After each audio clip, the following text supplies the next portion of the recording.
October 5ஆம் தேதி முதல் உங்கள் ஜெயச்சந்திரன் இப்பொழுது மிக பிரம்மாண்டமாக கீழ்கட்டளையில்.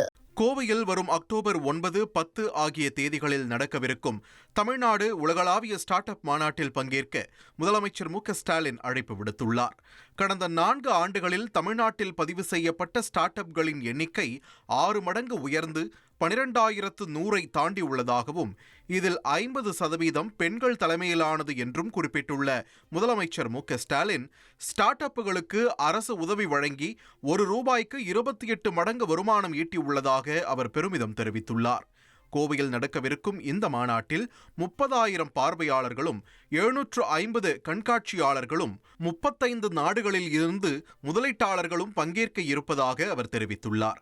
மேலும் கூகுள், மெட்டா போன்ற முன்னணி நிறுவனங்களின் நிபுணர்கள் மாஸ்டர் கிளாஸ்களும் நடைபெறும் என்று தெரிவித்துள்ள அவர், இந்த மாநாட்டில் கலந்து கொண்டு தமிழ்நாட்டின் அடுத்த அத்தியாயத்தை உருவாக்க முதலமைச்சர் மு.க.ஸ்டாலின் அழைப்பு விடுத்துள்ளார். இலவச மற்றும் கட்டாய கல்வி சட்டத்தின் அடிப்படையில் மாணவர் சேர்க்கை குறித்த அட்டவணை வெளியிடப்பட்டுள்ள நிலையில், அட்டவணையில் இடம்பெற்றுள்ளபடி உத்தரவை செயல்படுத்தினால் தனியார் பள்ளிகளுக்கு மிகப்பெரிய பொருளாதார இழப்பு ஏற்படும் என்று தனியார் பள்ளிகள் சங்கம் தெரிவித்துள்ளது. ஏற்கனவே பள்ளிகளில் படிக்கும் மாணவர்களை கணக்கில் கொள்ளாமல் புதிய மாணவர்களை சேர்ப்பதற்கு அரசு அறிவிப்பு வெளியிட வேண்டும் என்று கோரிக்கை விடுக்கப்பட்டுள்ளது. கடந்த ஜூன் மாதமே பள்ளிகளில் மாணவர் சேர்க்கையை முடித்து நோட்டு புத்தகங்கள், சீருடை உள்ளிட்ட அனைத்தும் வழங்கப்பட்டு காலாண்டு தேர்வு நடந்து முடிந்துவிட்டதாக தனியார் பள்ளிகள் சங்கம் சார்பில் தெரிவிக்கப்பட்டுள்ளது. மேலும் தமிழ்நாடு அரசின் தற்போதைய முடிவு காரணமாக தனியார் பள்ளிகளில் குழப்பத்தை ஏற்படுத்தும் என்றும் நிதி இழப்பை ஏற்படுத்தும் என்றும் குறிப்பிட்டுள்ளனர்.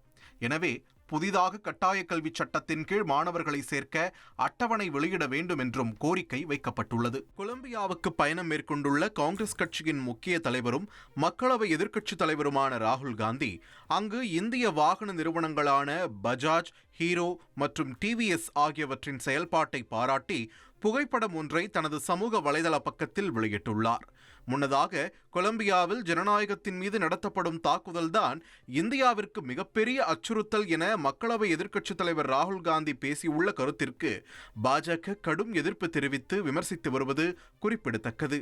அக்டோபர் 5ஆம் தேதி முதல் உங்கள் ஜெயச்சந்திரன் இப்பொழுது மிக பிரம்மாண்டமாக கீழ்கட்டளையில்.